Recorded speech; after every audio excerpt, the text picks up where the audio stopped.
asli Jakarta, saya sendiri dari Gorontalo. Sebelum itu, jadi ketika kami kuliah di Jogja, kami saya kakak tingkat, ini adik tingkat yang seser kakak tingkat nih, ya, jadi pukulannya keras. Nah, di kampus itu kami ada beberapa teman dari Papua, dari Pegunungan Bintang mungkin sama Puncak Jaya ya. Nah, saat ada di dalam ruang kuliah, saya kok merasa kita sama-sama Indonesia, tapi kok ada sesuatu yang berbeda ya. Kelihatannya ada sesuatu yang jadi ganjalan di dalam hati saya. Saya bertanya-tanya kenapa walaupun kita sama-sama Indonesia, tapi teman-teman yang asalnya dari Papua kok kelihatannya dalam hal sosial, interaksinya agak sedikit minder, ada rasa-rasa yang kurang percaya diri waktu bergaul, dan kalau di dalam kelas selalu duduk di bagian belakang. Itu kemudian memancing rasa penasaran di hati saya, kenapa ini?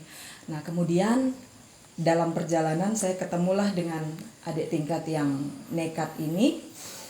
Ternyata juga punya hati yang sama dalam rasa penasaran dengan Papua. Lalu kami mulai berdoa waktu itu, berdoa, dan perjalanan cukup panjang untuk bisa sampai ke Papua. Waktu itu kami tidak tahu kalau kami ke Papua itu mau kemana, karena Papua cukup luas ya, kami tidak tahu mau kemana. Dan tiba-tiba ketemu dengan satu orang teman yang sudah melayani di Sorong beberapa tahun sebelum dia masuk kuliah. Nah, dari dialah kami menggali banyak informasi tentang Papua. Jadi sejak saat itu kami mulai berdoa untuk Sorong. Tapi rupanya Tuhan tidak bawa ke Sorong, malah Tuhan sorong ke Merauke. Ya, Tuhan bawa ke Merauke. Dan itu terjadi sekitar tahun 2005 ya, 2005 waktu kuliah. Tapi bisa tiba di Papua itu tahun 2006 akhir. Pertama kali datang itu di Sentani. Dan murid-murid kami awalnya itu adalah bapak-bapak umur 30, 40, 50 tahun. Orang-orang yang semangat sekali walaupun tidak bisa baca tulis. Kami ajar mereka di satu kampung di Kehiran. Kemudian singkat cerita kami pindah ke Merauke. 2011 pindah ke Merauke. Dari 2011 ke 2014 itu pertama kali kami terima visi untuk bisa lebih spesifik menjangkau anak-anak di pedalaman 2014. Tapi kami tidak langsung eksekusi untuk langsung ke pedalaman. Kenapa? Waktu itu bisa dibilang kami takut, khawatir besar sekali karena kami punya anak bayi, masih kecil sekali. Dan kami berpikir kalau misalnya kami keluar dari pekerjaan, masuk ke pedalaman dengan punya anak bayi, tidak punya pegangan apa-apa, tidak punya pekerjaan, tidak punya modal, tidak punya sponsor, kami takut dalam banyak hal dan menunda terus, tidak langsung eksekusi. Tapi di 2018 desakan itu besar sekali di hati karena kami melihat jangankan di pedalaman, pinggiran Merauke saja kalau kita lihat kadang-kadang situasi sekolah bangunannya tidak terurus baik. Ada sekolah masih di pinggiran Merauke tapi ada sekolah yang perlengkapan di dalam kelasnya rusak dan lain-lain, apalagi dengan kondisi guru yang tidak ada di tempat. Nah, kemudian 2018 itu kami berpikir kalau kami mau memulai misi ini, pendidikan untuk anak-anak pedalaman, tempat mana yang akan pertama kali kami kunjungi? Mana yang paling urgent untuk kami layani pertama kali? Lalu akhirnya kami memilih Okaba. Kenapa Okaba? Karena Okaba terhitung sebagai distrik yang tertua, tapi dalam hal pendidikan memprihatinkan bagi kami. Kami survei beberapa kali ke Okaba, walaupun masih dengan rasa takut bagaimana membiayai hidup, dan karena desakan itu terlalu kuat di dalam hati, kami putuskan untuk menjual mobil supaya ada modal untuk masuk ke pedalaman, membiayai hidup, kontrak rumah, biaya makan sehari-hari, membeli perlengkapan untuk mengajar, lalu sewa bawa barang-barang dari kota bawa ke Okaba, harus sewa kapal dan lain-lain, itu butuh biaya. Kami nekat jual mobil. Dari situlah modal untuk pertama kali hidup di Okaba. Kami memutuskan 2 tahun di Okaba, fokus kami adalah di pengentasan buta aksara. Kenapa? Karena kami lihat dari pendidikan dasar sampai di tingkat SMA dan SMK masih bisa kita dapat anak-anak yang tidak bisa baca tulis. Walaupun kita tidak bisa bilang bahwa semua anak di sekolah itu ya, tapi ada, dan itu miris untuk saya. Anak SMK kelas 8, itu kasus yang paling parah kami temui, tidak bisa baca tulis. Kami ajar dari awal. Dan 1 tahun di distrik, di ibu kota distrik, kemudian tahun berikut kami pindah ke kampung paling ujung di Wambi. Karena kalau dari ibu kota distrik untuk jangkau kampung-kampung sekitar masih mudah. Setiap hari saya, suami, dan kami ada rekrut 1 tenaga guru. Bisa bayangkan, tidak punya modal tapi berani-beraninya rekrut tenaga guru. Mau bayar dari mana? Dan ada ide yang Tuhan kasih di dalam pikiran. Kami cari untuk 1 guru ini, kami cari 20 orang sahabat kami. Bukan orang kaya, bukan orang mapan. Hanya orang yang punya hati untuk anak-anak pedalaman. 20 orang yang komitmen 100.000 per bulan. Kalau 20 orang berarti terkumpul 2 juta untuk bayar gaji guru. Tetapi dengan kondisi yang tidak stabil, ya. Kadang-kadang ada orang yang lupa, karena 100.000 itu jumlahnya kecil. Kadang-kadang ada orang yang lupa. Dan kalau mau dipikir 100.000, uang pulsa orang saja per bulan itu lebih dari 100.000. Tapi 20 orang ini dengan sumbangsih mereka 100.000, saya bilang mereka tabur sedikit tapi dampaknya besar. Tabur sedikit tapi 1 anak Papua tertolong menjadi cerdas. Nah, kami rekrut 1 guru itu. Setiap hari kami tinggal sewa rumah di distrik Okaba, di ibu kota distrik. Lalu setiap hari kami bonceng 3. Suami saya bawa, saya di tengah, dan guru ini di belakang. Ya, bisa bayangkan hari Kamis itu pantat sudah sakit di bagian belakang karena kena di besi motor ya. Perjuangan setiap hari. Kami naik motor dari Okaba ke Makaling, lalu Okaba ke Alaku, bolak-balik seperti itu. Kami jadwalkan 1 tahun seperti itu, lalu pindah ke Wambi yang saya sampaikan tadi. Nah, di Wambi ada kesempatan lebih banyak lagi menjangkau. Pagi hari kami ngajar di sekolah-sekolah. Kami ngajar di SMK, kami ngajar di SD, kami ngajar di SMP. Khusus untuk anak-anak yang tidak bisa dan juga belum lancar baca tulis. Lalu di sore hari jam 3 sore kami gelar tikar di halaman rumah, dan ada puluhan anak yang datang setiap sore. Jadi setiap hari jam 3 sore puluhan anak datang ke rumah kami. Duduk di atas tikar, dan beberapa kami ajak belajar di teras belakang sekolah SMK. Yang SD dan SMP yang tidak bisa baca tulis, itu kami ajar di teras SMK. Lalu anak-anak PAUD dan kelas 1, kelas 2 yang juga tidak bisa baca, kami gelar tikar di depan rumah, mereka belajar di situ. Dari 2 tahun ada di Okaba dan Wambi, kami pada akhirnya menemukan ada anak-anak Papua yang potensial. Mereka cerdas, hanya saja pendidikan dasar tidak dikelola dengan baik. Dan kami temukan mutiara-mutiara ini. Mereka lah yang sekarang kami bawa dari Okaba bulan Juli tahun lalu. Kami bawa dari Okaba dan kami sewa rumah di Jalan Sayap. Kami kontrak rumah, dijadikan asrama untuk anak-anak yang kami seleksi dari Okaba dan sekitarnya, yang menurut kami potensial, dan di-upgrade di Merauke. Mereka tinggal bersama-sama dengan kami ajar setiap hari, pagi 2 jam, sore 2 jam, dan malam ada lagi pertemuan, ada briefing dengan mereka. Kami latih bukan hanya sekedar akademis saja, kami latih gaya hidup, kami latih skill mereka. Ada hal-hal kewirausahaan yang kami ajar setiap sore, pertukangan, komputer, bahasa Inggris, dan berbagai hal lain. Kerinduan kami bahwa yang sekarang tinggal dengan kami hanya ada 9 anak, 8 anak, 1 anak harus tinggal di luar, tapi karena orang tuanya sangat ingin supaya dia dididik bersama-sama dengan anak-anak ini, kami memang tolak dia untuk tinggal di asrama karena kapasitas kamar tidak lagi mencukupi. Tapi anak ini setiap hari datang untuk belajar di rumah. Ada 9 anak. Kerinduan kami adalah bukan hanya 9 ini. Kalau Merauke ada 20-an distrik, kurang lebih 20 atau 30 distrik mungkin. Kerinduan kami minimal 1 distrik ada perwakilan 1 anak yang bisa dididik sebagai sumber daya manusia Papua yang qualified di bidangnya, yang punya karakter bagus, satu distrik satu anak, dan kelak satu hari nanti mereka akan kembali ke distrik mereka dan membangun distrik mereka. Itu kerinduan kami.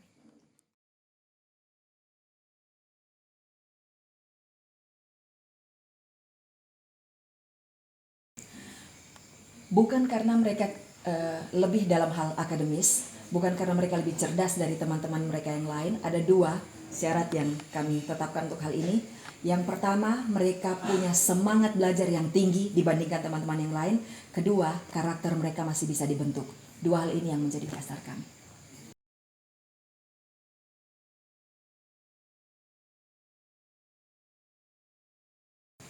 Awalnya kami hanya sebuah komunitas saja. Karena kami berpikir kalau sudah dalam bentuk yayasan berarti lebih formal dan ada banyak hal urusan dengan pemerintah yang sedikit ribet dalam tanda kutip untuk hal itu. Jadi awalnya kami berpikir hanya komunitas saja. Tapi ketika mengambil anak-anak ini dari pedalaman, menurut kami ada hal yang harus menjadi legal sebagai jaminan bagi orang tua dan bagi masyarakat kampung bahwa mereka datang ke sini ada perlindungan hukum. Ada sesuatu yang menaungi, tidak hanya bawa mereka lalu kasih tinggal di rumah dan tidak ada jaminan di dalamnya.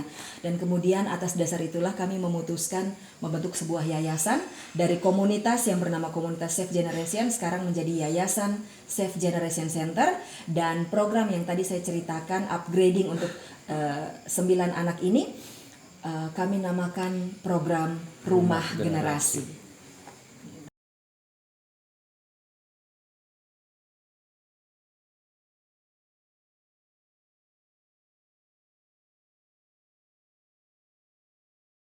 Saat ini tenaga guru kami, nah ini yang agak sedikit unik, kami punya 2 tenaga guru dari luar Merauke yang kami rekrut, 1 anak dari Medan, 1 dari Manggarai.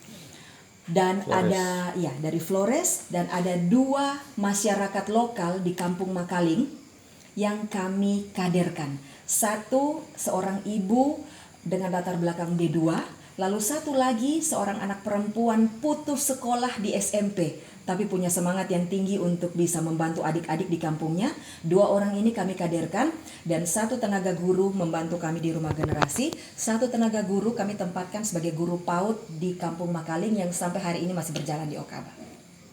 Dan seperti yang ditanyakan tadi, bagaimana kami membiayai, masih dengan sistem yang sama. Di balik setiap guru ada, kalau 2 tenaga guru ini ada 20 orang di balik 1 guru, tetapi untuk 2 masyarakat lokal yang sedang kami kaderkan sampai hari ini tidak punya donatur. Kami berjalan apa adanya, kami jualan nasi kuning, kami jualan kue, apa saja yang bisa menjadi uang untuk membiayai pelayanan ini. Lalu anak-anak 9 orang ini kami carikan mereka orang tua asuh dengan cara yang sama. Di balik 1 anak ada 7 orang yang berkomitmen 100.000 per bulan. 1 anak ada 7 orang, itu secara logika itu hanya bisa membiayai makan minum mereka. Tapi untuk vitamin mereka, obat-obatan, perlengkapan belajar dan lain-lain, kami masih gunakan cara yang sama. Kami jualan apa saja yang bisa jadi uang untuk membiayai.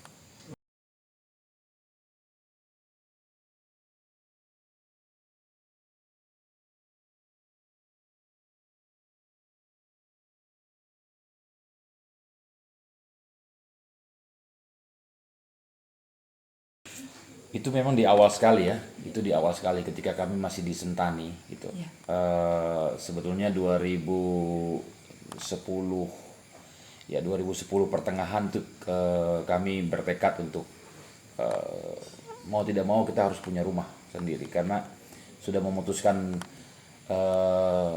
sikap dan sudah membulatkan tekad untuk tetap stay di Papua ya, apapun dan bagaimanapun caranya stay di Papua. Jadi harus punya rumah sendiri. Dan kami memberanikan diri untuk saat itu mengajukan kredit rumah ya. Ya bersyukur akhirnya bisa kredit rumah. Tetapi ternyata Tuhan punya kehendak lain tuh, akhirnya baru kurang lebih mungkin 1 bulan lah, kurang lebih 1 bulan lah kami baru menempati rumah baru ya, rumah sendiri. Namun kami sudah harus pindah ke Merauke, dan ya pasti namanya pindah ke tempat yang baru, pasti suasana baru dan juga mungkin kebutuhan dan keperluan juga pasti mengalami perubahan seperti itu, dan kami sekali lagi dengan terpaksa kami harus menjual rumah kami saat itu, gitu, dengan ya bisa dikatakan menjual rugi ya, tapi karena alasan yang sangat sangat mendesak bahwa kalau kami tidak memiliki pegangan di tempat yang baru, itu sangat sulit buat kami. Jadi akhirnya rumah yang saat itu sebetulnya kami impikan ya kami jual seperti begitu.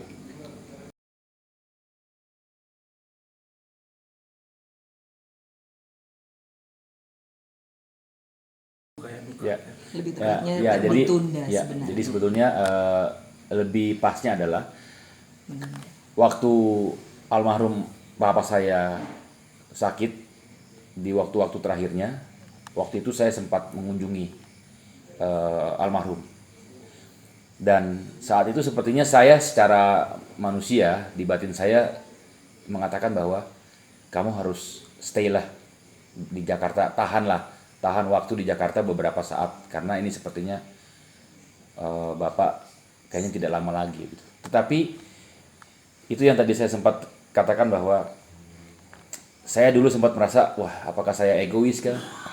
Saya harus meninggalkan orang tua saya dalam keadaan yang sakit hanya semata-mata karena tugas, hanya semata-mata karena panggilan hidup, panggilan hati yang memang saya juga tidak bisa tinggalkan. Saya sempat merasa bahwa, oh, apakah saya egois gitu. Jadi saat itu, pada saat terakhir orang tua saya masih mengalami sakit, saya sempat ada di sana, kurang lebih 1 mingguan saya di sana, dan saya sempat juga ada waktu untuk merawat. Tapi setelah itu memang mau tidak mau, situasi yang sangat sulit, akhirnya saya kembali kembali lagi ke Merauke gitu. Dan yang membuat saya merasa menyesal, dan waktu lalu saya seperti merasa bersalah bahwa ketika saya balik, ternyata 3 hari kemudian setelah saya balik berada di Merauke kembali, orang tua saya meninggal dunia. Itu yang saya merasa di satu sisi saya merasa betul-betul merasa bersalah, merasa kecewa dengan diri sendiri. Tapi di sisi yang lain juga saya merasa bahwa apa yang menjadi panggilan hidup yang memang Tuhan sudah kasih, itu yang betul-betul saya pegang kuat gitu. Dan saya katakan kepada orang tua, kepada ibu saya bahwa apa yang Tuhan buat pasti itu semuanya baik untuk kita. Intinya adalah kalau saya sendiri memutuskan untuk bisa tetap menjalani dengan tulus apa yang menjadi panggilan hati saya begitu, pasti Tuhan pun juga tetap akan menyertai keluarga saya. Kira-kira seperti itu.